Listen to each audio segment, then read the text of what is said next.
engagements en face de ses parents, en face des amis, en face, Seigneur Dieu, des membres de l'Église, en face, Seigneur, des amis.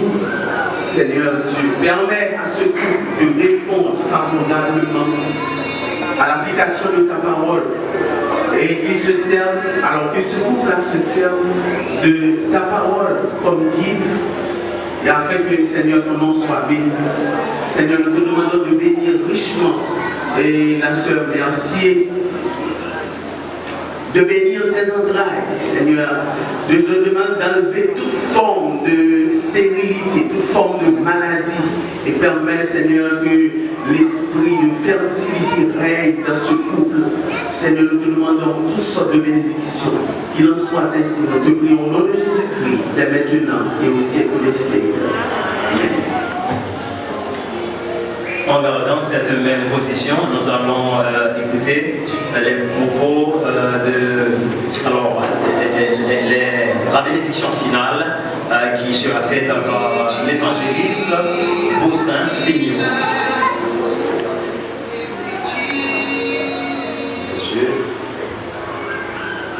Maintenant, et que tout plan du diable soit bloqué contre cette foyer. Et que cette coupe soit gardée, fructifiée, protégée, jusqu'au retour de notre Sauveur Jésus-Christ. Amen.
Elle est particulière parce qu'il a fallu un long temps pour que l'amour naisse, se déclare, se développe, jusqu'à arriver à réunir ce soir différentes personnalités dans un même lieu. L'occasion qui m'est offerte de prendre la parole est aussi un acte d'obéissance à l'égard de Dieu qui, ayant institué le mariage, a donné à l'homme un cadre de divertissement, de partage, d'engagement et d'amour qui donne un sens à tout et qui nous donne la joie de vivre. En parcourant l'espace du regard ce soir, je ne peux m'empêcher de sentir l'amour émanant de tous côtés, car vous avez déjà pour certains rempli les formalités légales pour cela. Je voudrais, dans les secondes qui me sont imparties, m'adresser à M. Guito, qui vient de prendre ce nouvel engagement, à savoir chef de foyer. Lorsque Dieu a voulu qu'Abraham laisse Ur en Chaldée, il s'était adressé à celui-ci directement selon Genèse 12, verset 1er. Lorsqu'il a fait la promesse, il s'adressa encore à Abraham, selon Genèse 12, versets 2 et 3. En ce sens, il a reconnu Abraham en tant que leader spirituel pour son foyer. Il était responsable pour écouter, croire, communiquer et obéir à la volonté de Dieu avec toute sa famille. Donc, devant Dieu, Guito, vous êtes le responsable du leadership de votre foyer. Vous êtes responsable pour l'état et le développement spirituel de votre femme et de vos futurs enfants. Vous êtes responsable, Guito, de fournir des provisions pour votre foyer. Et vous êtes responsable pour la protection de votre femme et vos futurs enfants. Guito, vous devez par ailleurs agir au bénéfice de votre femme en toutes circonstances. Vous devez avoir de la patience et de la douceur dans toutes vos actions. Vous devez faire tout ce qui est dans votre pouvoir pour réjouir le cœur de votre épouse et créer un contexte propice pour son épanouissement. En termes plus directs et simples, vous devez faire en sorte que votre foyer soit un lieu idéal qui fournit la protection, la sécurité et la socialisation à ses membres. Quant à vous, Christelle, votre responsabilité est de vous soumettre en toutes choses. Retenez bien ceci, vous devez vous soumettre en toutes choses.